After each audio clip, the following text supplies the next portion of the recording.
Bismillahirrahmanirrahim. Alhamdulillahilladzi khalaqal khalqa li hikmah wa khalaqana lil ibadati wal ma'rifah. Ashhadu an la ilaha illallah wahdahu la syarika lah wa ashhadu anna sayyidana Muhammadan abduhu wa rasuluhu ila jami'il ummah. Allahumma salli wa sallim wa barik ala sayyidina wa habibina Muhammadin kashifil ghummah wa ala alihi wa ashabihi wa dhurriyyatihi wa atba'ihi ila yaumil qiyamah, amma ba'du. Yang kita hormati dan kita cintai para habaib dan para alim ulama, para muhibbin, hadirin hadirat rahimakumullah. Alhamdulillah, segala puji bagi Allah. Kita haturkan syukur kita kehadirat Allah Subhanahu wa ta'ala yang telah mengumpulkan kita dalam zikrullah dan kalimah thayyibah lainnya. Semoga Allah mengumpulkan kita selalu dalam kebaikan dan takwa. Amin ya rabbal alamin. Salawat dan salam kita haturkan kepada baginda kita, junjungan kita, Nabi besar Muhammad sallallahu alaihi wasallam, dan seluruh keluarga, para sahabat, zuriat dan pengikut beliau sampai hari akhir nanti. Para muhibbin rahimakumullah, al-hikmatu tsaminah minal hikamil ataiyah. Qala al-imam Ahmad bin Athaillah as-Sakandari rahimahullah wa nafa'ana bi ulumi. Hikmah yang kedelapan daripada al-hikam al-ataiyah. Berkata pengarang Al-Imam Ahmad bin Athaillah as-Sakandari rahimahullah, idza fatahalaka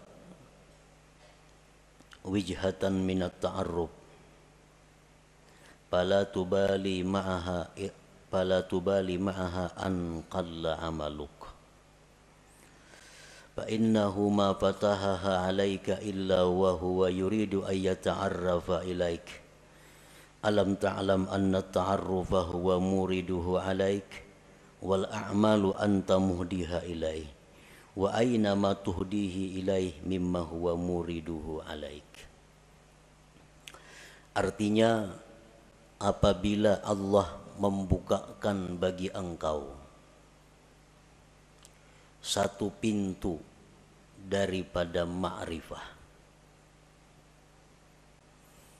apabila Allah membukakan bagi engkau satu sisi, satu jalan daripada ma'rifat, maka janganlah engkau heran besertanya itu bahwa sedikit amal engkau. Bahwasanya Allah tidak membukakan itu pintu ma'rifah bagi engkau, melainkan bahwa Allah ingin memperkenalkan kepada engkau. Apakah engkau tidak tahu bahwa memperkenalkan itu adalah Allah yang mendatangkan atas engkau, sedangkan amal-amal ibadat itu engkau yang mempersembahkannya kepada Allah? Manakah yang lebih mulia, sesuatu yang kau persembahkan kepada Allah dibanding sesuatu yang Allah datangkan atas engkau? Tentu lebih mulia yang Allah datangkan kepada engkau itu. Ada manusia yang ingin ma'rifat kepada Allah, sehingga orang ini berusaha sedemikian rupa agar bisa ma'rifat itu. Segala macam amal daya upaya dipersembahkannya untuk Allah, dengan harapan Allah bersedia berkenalan dengan dia. Ada sebagian manusia yang hanya punya sedikit amal, tetapi Allah yang ingin berkenalan kepada manusia itu. Allah yang ingin mengenalkan dirinya kepada hamba itu. Janganlah amal yang sedikit tadi dianggap heran, dianggap aneh.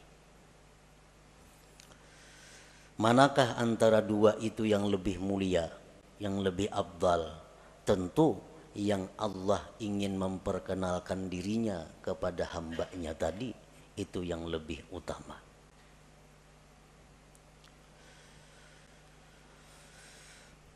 Tanqasimul ma'rifatu ila qismain ma'rifatin ammah wa ma'rifatin khassah. Fal ma'rifatul ammah bi an ta'lama wa tuqirra anna Allah ta'ala wahidun qadirun muridun alimun hayyun sami'un basirun mutakallim ila akhirih. Ma'rifat itu ada terbagi dua. Satu, ma'rifat yang umum. Yang kedua, ma'rifat yang khusus.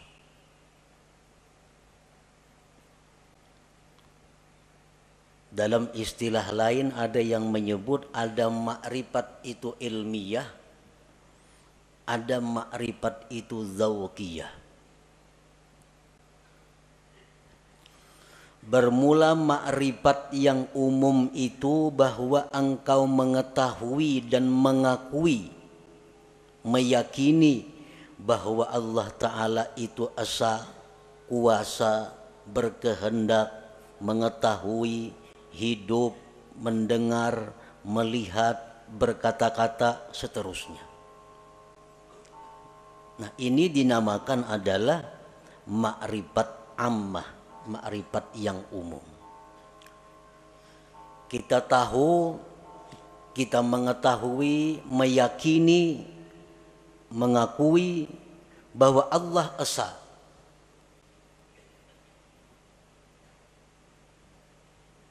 Dan keyakinan kita itu kada bisa diganggu. Siapapun yang mengganggu, tetap kita yakin bahwa Allah itu esa, kuasa, berkehendak, dan seterusnya.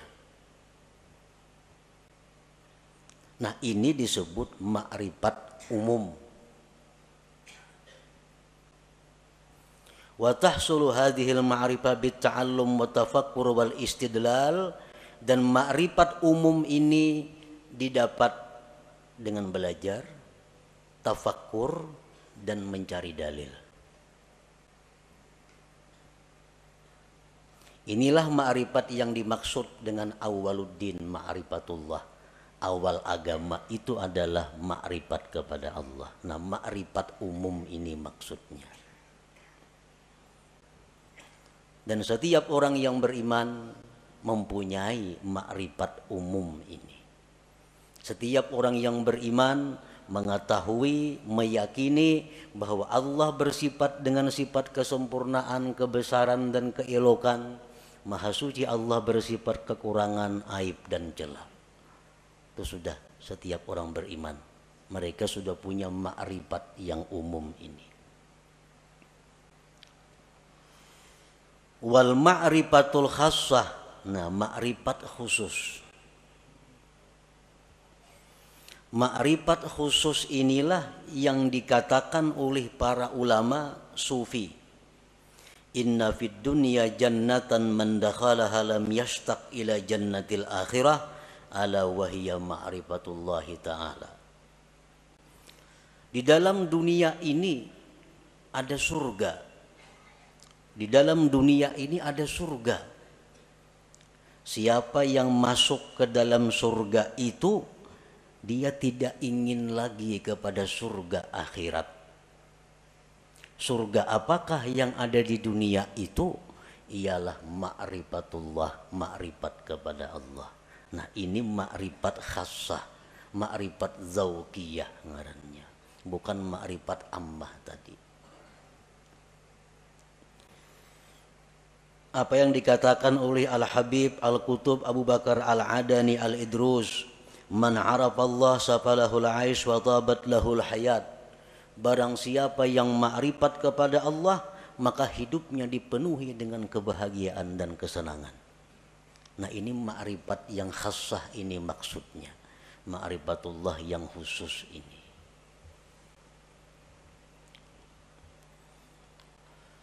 Wal ma'rifatul khassah, ma'rifat yang khusus itu bi antazuka an la fa'ila illallah masalah. Bahwa engkau merasakan bahwa tidak ada yang berbuat itu melainkan Allah.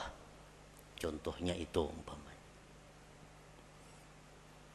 Kita mengetahui, kita meyakini bahwa tidak ada yang berbuat melainkan Allah. Tapi kita hanya ingin tahu dan yakin bahwa la fa'ila illallah. Tidak ada yang berbuat selain Allah.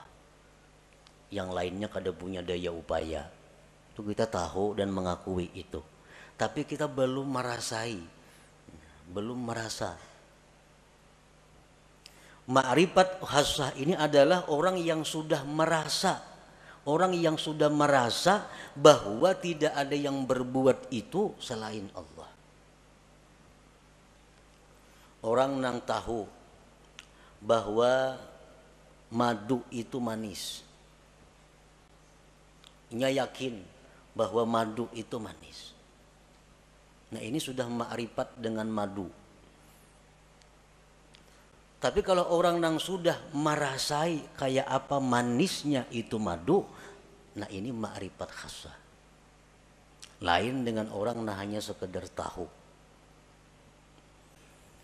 Mendengar berita bahwa di Mekah itu begini, begitu bagusnya, begitu indahnya, dengan bermacam-macam dalil, bermacam-macam kabar yang mutawatir bahwa Mekah itu ramai dan indah. Sehingga kita yakin bahwa di Mekah itu ramai. Mekah itu luar biasa. Nah, kita sudah meyakini. Tapi andai kita ke sana langsung berangkat ke Mekah, sampai di sana melihat seorang bagaimana Mekah itu, lain rasanya lawan nang hanya sekedar tahu. Nah, itu jualah orang yang ma'rifat kepada Allah ini. Orang yang hanya tahu, hanya ma'rifat bahwa tidak ada yang berbuat hanya Allah, tapi belum merasa, lain dengan orang yang sudah merasa. Kayak apa rasanya? Rasanya yang tidak ada berbuat selain Allah itu. Bi antazuka an la fa'ila illallah masalan. Dengan bahwa merasa engkau bahwa tidak ada yang berbuat itu kecuali Allah. Nah, kalau sudah kita merasa demikian, fala tajidu fi qalbika dhiqatan wa tawbihan fi ma kana wa ma yakunu wa ma sayakun, maka tidak kau dapati di hati engkau kesempitan, mencela pada yang telah terjadi, yang sedang terjadi, dan yang akan terjadi. Orang tuh kalau sudah merasai kayak apa rasanya, rasanya keyakinan bahwa tidak ada yang berbuat hanya Allah, merasai sudah itunya, maka hati orang ini kada sempit lagi. Hati orang ini kada ada lagi mencela terhadap apa yang dihadapinya. Baik yang dahulu, baik sekarang, baik yang akan datang. Karena ini sudah merasai bagaimana tidak ada yang berbuat kecuali Allah itu. Seperti apa yang disampaikan oleh khadam Rasulullah sallallahu alaihi wasallam Sayyidina Anas bin Malik. Ujar Anas bin Malik, aku 10 tahun jadi pembantu Rasulullah sallallahu alaihi wasallam. Tidak pernah Rasulullah itu mencela aku. Tidak pernah Rasul itu berkata, kenapa ikam kada ka ini? Padahal ka itu nang baik. Kada pernah. Nah, ini menunjukkan bahwa Rasulullah Shallallahu Alaihi Wasallam itu merasakan sudah bagaimana yang dimaksud dengan la ilaha illallah itu. Nah, inilah ma'rifat khassah.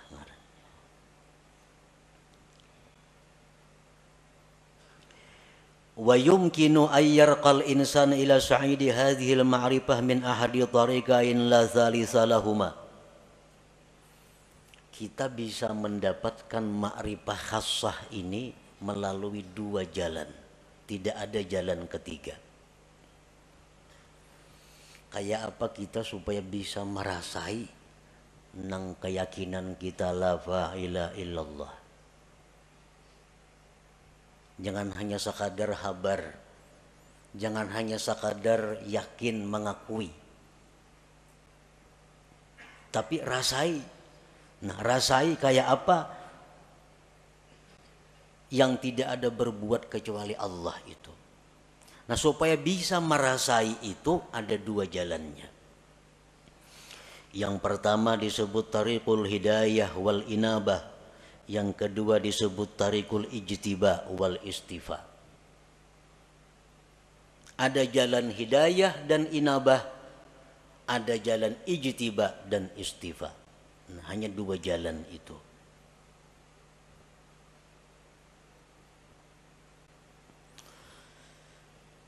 Fatariqul hidayah wal inabah tariqun tawilun syaq. Bermula jalan yang pertama, hidayah dan inabah. Itu jalan yang panjang lagi sulit. Panjang lagi sulit. Arti panjang tuh mungkin 10, 20, 30 tahun kita menjalani hanya terasai. Kayak apa nang maksudnya la ilaha illallah. Sulit artinya banyak rintangan nang kita lalui, nang seringkali membuat kita kembali ke tempat pertama bermula. Min ta'allumil ilmi alladhi yuaddi bihi al-ibadata wa ya'rifu bihi sifatin nafsil batinah wa yuqaddimu qabla al-jami' ma'rifata aqidati ahli sunnah wal jamaah wa taubatin nasuh wa tahsinin niyyah wa tasihit taqwa wal wara'i wal zuhdi wa kasratil azkar wal aurat wa ghairi dhalik wa kulluhu yuhdihal abdu ilallahi ta'ala. Belajar dahulu ilmu, nang dengan ilmu itu kita bisa beribadah, bisa sembahyang, berwudu sebagainya. Belajar ilmu mengenali sifat-sifat diri yang batin. Apa sifat nang terpuji di batin kita, apa nang tercela. Berakidah ahli sunnah wal jamaah, taubat nasuha, niat yang bagus, takwa yang benar, wara, zuhud, banyak berzikir, banyak berwirid dan selainnya. Itu pekerjaan sehari-hari. Ada yang 10.000 zikirnya sehari. Dan mungkin ada yang berpuluh-puluh tahun hanya diberikan Allah rasa bagaimana itu ma'rifatullah tadi.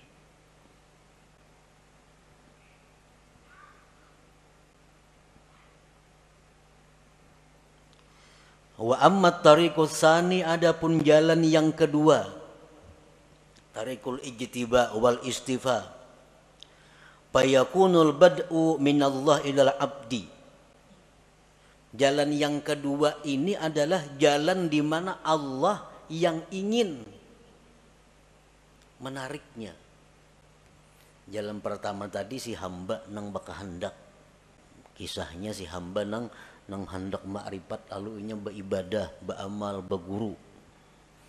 Nah, nang kedua ini adalah Allah yang ingin menariknya. Yakunul insan mustadhrikan fi syurudihi wa bu'dihi anillah wa faj'atan tudrikuhu rahmatun minallahi ta'ala. Ini manusia tenggelam dalam kejauhan daripada Allah. Pekerjaannya manusia ini sibuk mengurus dunia. Kada tahu diwirid, sembahyang pun kadang-kadang pray. Pekerjaan-pekerjaan maksiat banyak dilakukannya. Tetapi secara mendadak Allah memperdapati dengan rahmatnya.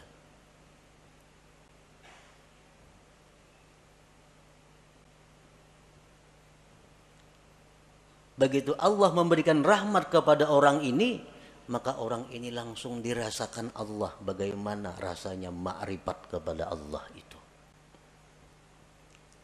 Banyak tokoh-tokoh yang terkemuka yang melalui jalan yang kedua ini, seperti Fudail bin Iyad, Malik bin Dinar, Utbatul Gulam dan lain. Orang yang dulunya sesat, dulunya jahat, tetapi Allah dengan rahmatnya secara mendadak mengejutkan, menarik orang ini. Seperti Fudail, kita mendengar tahu kisah Fudail bin Iyad, orang yang kehidupannya hanya jadi perampok di tengah jalan. Perampok di tengah malam satu hari hendak menaiki rumah kekasihnya. Begitu naik ke rumah kekasihnya, mendengar ada orang mengaji Al-Quran yang ayatnya alam ya'ni lilladzina amanu an takhsha'a qulubuhum li dzikrillah. Begitu ayat itu masuk ke pendengaran Fudail, Fudail terjatuh. Nah, setelah itu Fudail tobat, langsung ditarik oleh Allah Subhanahu wa taala, dirasakan bagaimana ma'rifat kepada Allah. Akhirnya Fudail menjadi salah seorang aulia besar pada masanya itu.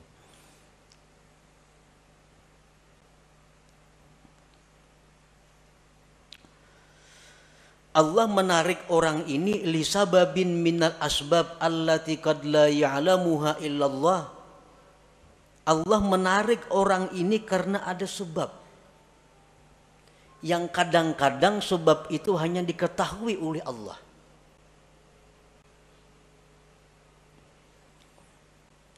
Kenapa orang ini maka ditarik oleh Allah? Dalam waktu detik dirasakan makrifat kepada Allah. Sedangkan yang satunya berpuluh-puluh tahun berzikir kepada Allah belum dapat rasa makrifat itu. Nah, jalan yang kedua ini disebut tarikul ijtiba wal istifa. Nah, para muhibbin rahimakumullah, ada beberapa sebab yang dengan sebab itu ada kemungkinan, ada harapan satu saat ditarik oleh Allah manusia ini, walaupun dia dalam keadaan bergelimang dengan dosa. Pertama, dengan sebab ilmu. Ilmu. Orang ini pada dahulu mengaji sekolah pesantren, ke majelis taklim, bertahun-tahun udah mengaji demikian, pesantren tamat sekolah, timbul ke kampung bulik buntat, nah, minum arak, berjudi, berzina, pekerjaan. Nah, tamatan pesantren nih. Nah, orang seperti ini pada akhirnya satu saat ada kemungkinan ditarik oleh Allah dengan cara seperti tadi, berkat ilmu yang dia pelajari selama sekian tahun dahulu kala itu. Nah, bisa kena orang ini jatuh sakit, nah, sadar, insaf, dirasakan oleh Allah bagaimana orang yang makrifat kepada Allah itu. Nah, sebab ilmu. Jadi menuntut ilmu ini kada ada ruginya, tak amalakan kah, kada kah. Pokoknya bila ilmu tuh ada keuntungan. Ada keuntungan. Yang kedua, as-sakha, pemurah. Pemurah. Orang ini macam-macam maksiat dilakukannya, tapi pemurah. Pemurah. Pemurah itu dalam arti agama lain dengan arti adat. Ini pemurah dalam arti agama. Artinya orang yang menyumbangkan kekayaannya di jalan yang benar. Ada orang sakit dibantunya, ada orang kesusahan dijulunginya duit, ada orang saleh diberinya duit, ada orang ini dikasihnya duit. Pemurah. Padahal kelakuannya sembahyang tapi sembahyang orangnya. Berjudi mau, minum arak mau. Nah, orang ini satu saat nantinya ada harapan kada pasti juga, ada harapan bisa ditarik oleh Allah. Nah, bisa ditarik dengan pemurahnya itu.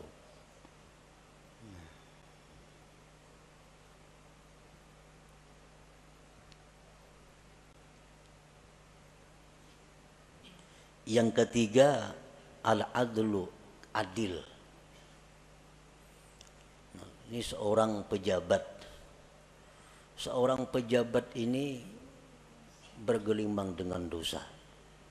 Macam-macam dosa dilakukannya. Tetapi satu orang ini, dia adil. Sewaktu ia menjabat, di matanya sama, semua adalah rakyat. Baik anaknya, baik bininya, mintuhanya, iparnya, kamanakannya, semuaan rakyat sama. Kadang-kadang mesti diutamakannya. Kalau panggil, oh ini minantuku utamakan, kadada. Ini ipar, kadada. Semuaan rata di matanya, rakyatnya. Nah, orang ini waktu menjabat adil. Padahal kelakuan lain-lain banyak maksiat dilakukannya. Nah, berkat inya adil sewaktu menjabat itu, orang ini ada harapan suatu saat akan ditarik oleh Allah, dirasakan bagainya kepadanya ma'rifatullah itu.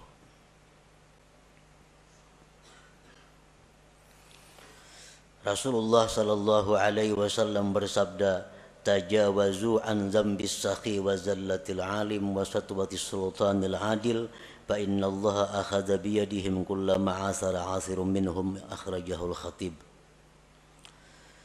Ujar Nabi kita, maafkanlah kesalahan orang-orang alim, orang-orang pemurah, raja-raja, penguasa-penguasa yang adil itu.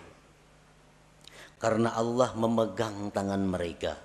Bila mereka tergelincir, Allah yang akan menarik mereka.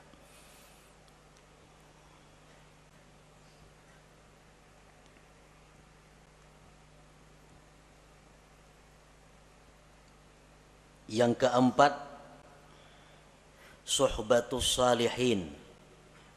Orang ini bersahabat dengan orang-orang saleh, dekat dengan orang saleh.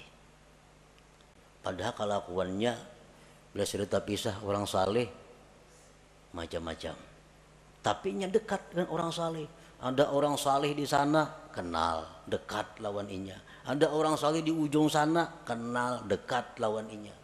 Pokoknya di mana orang-orang saleh dicarinya, didekatinya. Padahal kelakuannya orang nih macam-macam maksiat diperbuatnya. Tapi kalau urusan orang saleh, wahnya paling dekat sudah. Nah, orang ini satu saat nanti bisa ditarik oleh Allah untuk merasakan bagaimana ma'rifatullah itu. Rasulullah SAW bersabda, almar'u ala dini khalilih. Seseorang itu atas agama orang yang dikasihinya. Waqad qil, dikatakan orang, man sahibal akhyar ja'alahullah minal akhyar wa in kana minal asrar.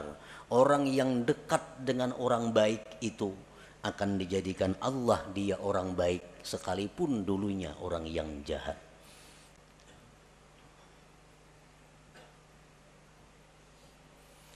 Yang kelima, mahabbatus salihin. Cinta kepada orang-orang saleh atau dicintai oleh orang saleh. Inya ini katuju lawan orang-orang baik, hormat lawan orang-orang baik, cinta lawan orang-orang baik.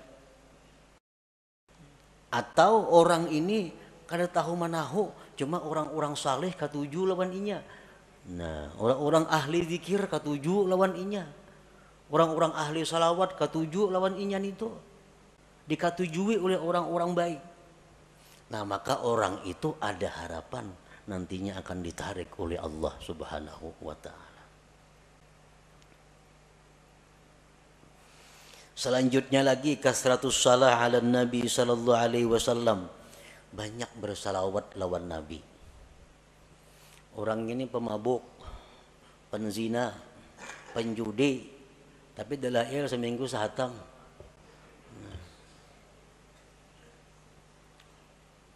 Mulut habsi kemana terdengar datanginya, ketujuh kisah-kisah Nabi ketujuh. Tapi maksiat jalan terus juga. Salawat selalu dibacanya. Nah, orang seperti ini ada juga harapan satu saat lainnya dikembalikan oleh Allah, ditarik dan dirasakan ma'rifatullah itu. Di antara sebabnya lagi nasabun thayyib, keturunan yang baik. Aba'u sulaha, abah-abah kakek nenek orang-orang saleh. Datuknya ke abah hari orang wali. Napa ke atas pada datuk lagi? Yang 7 turun sudah orang wali bahari sidin itu. Nah cucu-cucunya ini ada yang nakal macam-macam. Tapi akhirnya kayaknya bisa ada harapan cucunya itu insaf dan ditarik oleh Allah Subhanahu wa taala berkat doa-doa daripada orang-orang dahulu, kakek moyang nenek moyangnya itu. Nah, jadi itu bagian daripada sebab-sebab yang dengan sebab itu Allah menarik seseorang ini menjadi kekasihnya dan dirasakannya bagaimana ma'rifat kepada Allah Subhanahu wa taala itu. Nah, para muhibbin rahimakumullah. Setiap manusia yang beriman kepada Allah dan mempunyai keinginan yang tinggi, kehormatan yang tinggi, dia pasti ingin mendapatkan yang disebut ma'rifatullah itu. Bagaimanapun kelezatan yang ada di dalam dunia, bagaimanapun ada kemewahan yang ada dalam dunia, bagaimanapun keindahan yang ada dalam dunia, kalau seseorang itu sudah merasakan bagaimana ma'rifatullah, ma'rifat kepada Allah itu, maka semuanya akan hilang. Kada akan bisa dibanding dengan bagaimana indahnya, lezatnya, bahagianya orang yang ma'rifat dengan Allah itu. Nah, sebahagian manusia ada yang berusaha untuk berkenalan dengan Allah. Sebagian manusia ada yang Allah menarik untuk berkenalan dengannya. Yang pertama disebut suluk, yang kedua disebut jazab ngarannya. Yang kedua-duanya itu adalah mulia. Kedua-duanya adalah sesuatu jalan yang terpuji. Sebagian ulama ada yang mengatakan bahwa yang ditarik oleh Allah itu lebih afdal daripada orang yang menjalani jalan suluk atau jalan hidayah wal inabah tadi. Nah, para muhibbin rahimakumullah, mudah-mudahan Allah Subhanahu wa taala membukakan hati kita pintu ma'rifah kepada Allah Subhanahu wa taala sebelum akhir hayat kita. Ila hadratin Nabi sallallahu alaihi wasallam, al-Fatihah. Bismillahirrahmanirrahim.